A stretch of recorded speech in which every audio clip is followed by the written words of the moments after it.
Sarta kanan. Please don't.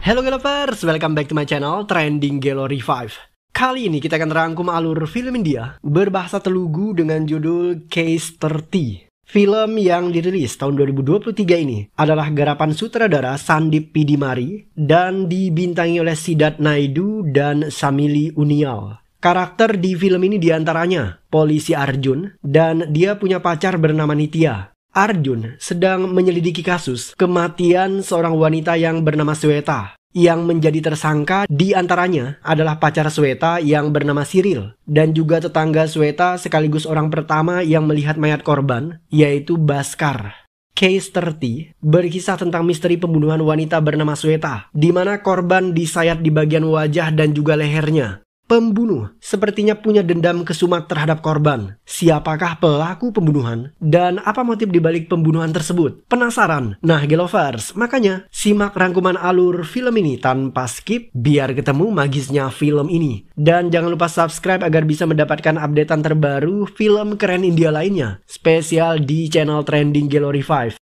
Oke Galovers, tanpa banyak basa-basi, kita langsung ke TKP.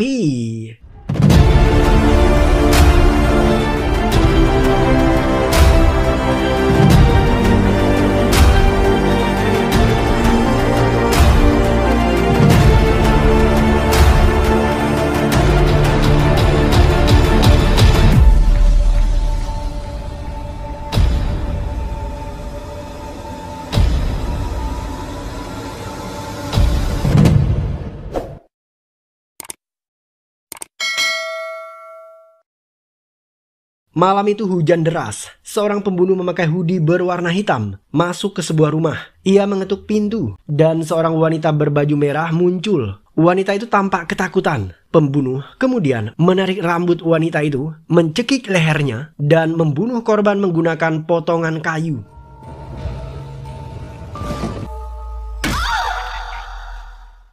Polisi Arjun ditugaskan untuk menangani kasus pembunuhan tersebut. Ia datang ke TKP dengan ditemani oleh dua asistennya yaitu polisi Murti dan juga Naidu. Arjun adalah polisi jenius yang sering dipercayakan oleh pihak kepolisian untuk menangani kasus pembunuhan. Dan ini adalah kasus ke-30 yang ditangani oleh Arjun. Arjun kemudian mewawancarai orang pertama kali yang melaporkan kasus pembunuhan tersebut. Pria ini bernama Bhaskar, tetangga korban. Menurut keterangan dari Bhaskar, hari itu putrinya sedang ulang tahun dan banyak anak-anak yang hadir di pesta. Sekitar pukul 7 pagi, Bhaskar melihat mayat korban. Kebetulan, pintu rumah korban terbuka. Sepengetahuan Bhaskar, korban pernah tinggal bersama seorang pria. Hanya saja, Bhaskar tidak tahu siapa pria itu dan di mana dia berada sekarang.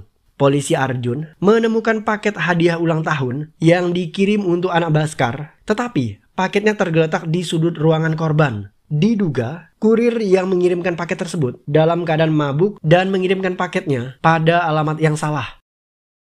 Keesokan harinya Naidu memperoleh informasi tentang pria yang pernah tinggal serumah dengan korban. Namanya Cyril. Cyril bekerja di sebuah perusahaan swasta, tetapi ia mengambil cuti sekitar 15 hari. Cyril adalah anak tunggal pengusaha kaya. Ia pernah dekat dengan dua wanita, dan salah satunya adalah Sweta. Polisi Naidu berhasil mendapatkan alamat rumah Cyril dan mereka segera bergegas ke sana.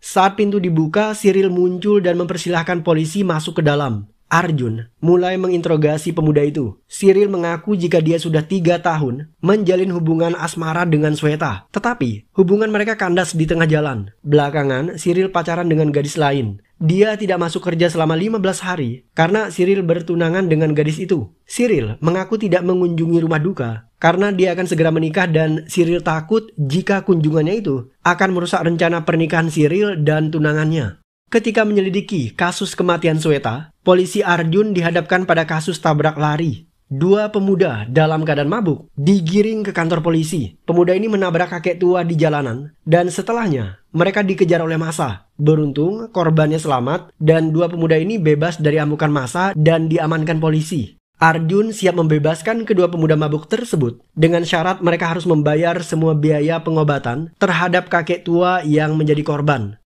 polisi kesulitan mendapatkan alamat orang tua Sweta. Mereka kemudian menemui Cyril. Cyril juga bilang bahwa dia tidak tahu alamat rumah orang tua Sweta. Cyril menyarankan polisi agar meminta alamatnya ke sekolah Sweta. Kebetulan Cyril dan Sweta dulunya satu SMA. Polisi segera menemui ibu kepala sekolah. Bu Kepsek ternyata ingat dengan siswi yang bernama Sweta karena 7 tahun yang lalu Sweta sering kesurupan di sekolahnya. Sweta bahkan mendapatkan perawatan khusus dari psikiater. Keluarga Sweta broken home sehingga wanita itu mengkonsumsi narkoba dan sering hilang kesadaran ketika di sekolah. Setelah tamat SMA, Sweta dan orang tuanya pindah sehingga polisi kebingungan mendeteksi di mana orang tua Sweta berdomisili saat ini. Ibu kepala sekolah menyarankan Arjun supaya menginterogasi dokter yang merawat Sweta. Setelah mendapatkan alamat rumahnya, polisi Arjun bersama polisi Naidu kemudian mendatangi psikiater yang dulunya pernah merawat Sweta. Dia adalah Dr. Prasan. Menurut keterangan Dr. Prasan, penyakit Sweta tidak sembuh ketika melakukan terapi karena Sweta tidak hanya tertekan secara psikologis, tetapi ia juga bermasalah dengan ketergantungan terhadap narkoba. Sweta masih terus kesurupan dan Sweta mengatakan jika dia membenci ayahnya. Polisi Arjun berhasil mendapatkan alamat ayah Sweta. Ia segera bergegas ke sana. Ketika Arjun dalam perjalanan menuju ke rumah orang tua Sweta, mereka mendapatkan kabar lain yang tidak kalah mengejutkan. Seorang gadis muda ditemukan tewas dibunuh secara brutal di jalanan.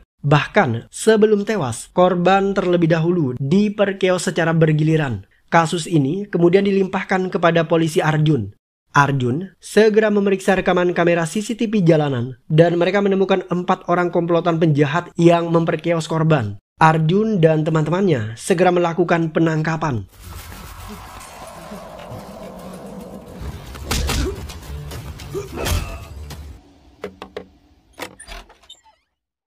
Polisi Arjun akhirnya menemui ayah Sweta. Ia memberitahu kabar kematian putrinya itu. Ayah Sweta tampak terpukul dengan berita kematian tersebut. Setelah berbincang cukup lama, Arjun mengetahui alasan kenapa Sweta membenci ayahnya. Ternyata, ketika SMA, ibu Sweta meninggal dunia dan ayahnya ini nikah lagi. Nah, hal inilah yang membuat Sweta tertekan dan ia mulai terjerumus ke dalam narkoba. Sweta ternyata membenci ayah dan ibu tirinya. Sweta bahkan pernah melakukan percobaan pembunuhan terhadap ibu tirinya. Tetapi, upayanya itu gagal yang membuat Sweta semakin terpuruk dan ia terus mengkonsumsi narkoba. Nah, ketika Arjun bertanya siapa yang memberikan narkoba kepada Sweta, belum sempat ayah Sweta menyebutkan nama orang yang memberikan narkoba kepada putrinya, mendadak ayah Sweta ditabrak. ఎక్కడుందో తెలుసుకోవడానికి నేను చాలా ప్రయత్నం చేశాను చూడటానికి మాత్రం ఏమండి sir Ayah Sweta ditabrak oleh orang yang tidak dikenal. Ia segera dilarikan ke rumah sakit. Menurut keterangan dokter, terjadi gumpalan darah di bagian otak dan mereka harus melakukan operasi. Dokter mengatakan jika operasi itu butuh sekitar 1 minggu agar korban bisa pulih kembali dari cederanya.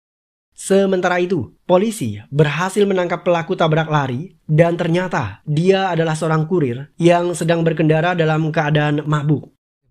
Now see. Arjun.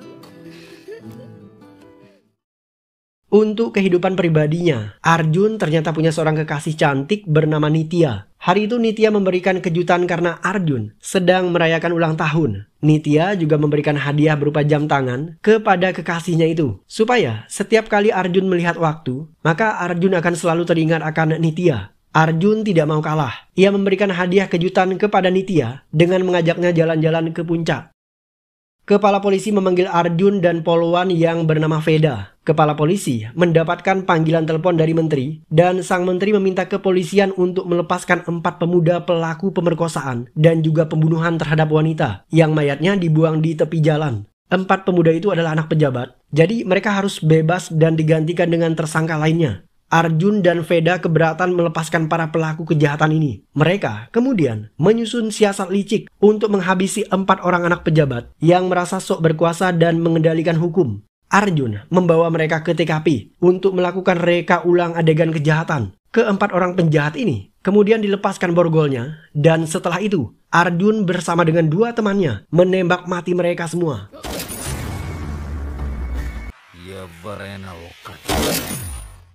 Keesokan harinya, media heboh memberitakan kematian 4 orang pemuda tadi. Menurut keterangan media, keempat penjahat itu mencoba melarikan diri ketika rekonstruksi adegan. Mereka menyerang polisi yang membuat Arjun dan teman-temannya terpaksa menghabisi para penjahat. Dengan demikian, Arjun bebas dari rekayasa pembunuhan yang telah ia lakukan.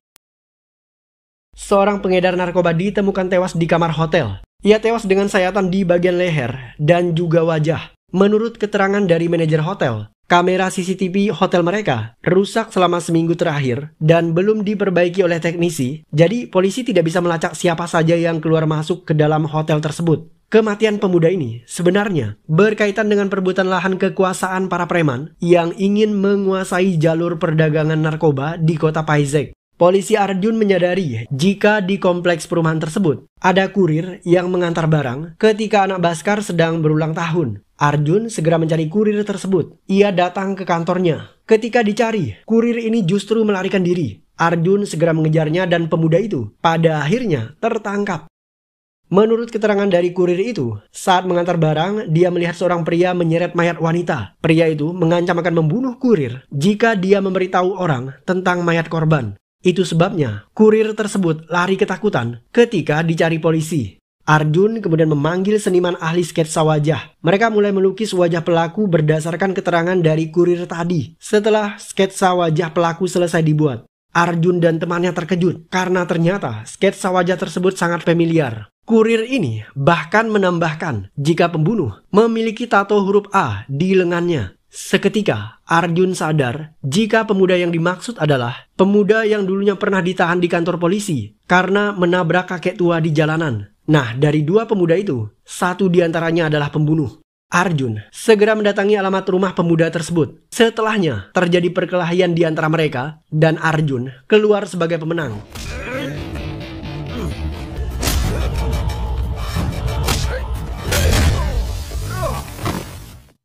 Setelah itu, Arjun bertanya, siapa yang membunuh Nitya? Pertanyaan Arjun ternyata menjelaskan jika kekasihnya Nitya ternyata tewas dibunuh bersamaan dengan tewasnya Sweta malam itu juga. Film kemudian beralih ke flashback di masa lalu. Malam itu hujan lebat, mobil Nitya mogok. Ia bingung harus berbuat apa. Nitya kemudian dihampiri oleh seorang pemuda bernama Cyril. Cyril menawarkan bantuan untuk memeriksa mobil Nitya. Nitya bingung dan ia terpaksa mengiyakan Cyril. Setelah diperiksa, Cyril mengatakan jika mobil Nitya rusak berat dan mereka perlu mekanik. Hanya saja, hari sedang hujan dan tempat itu tidak ada sinyal.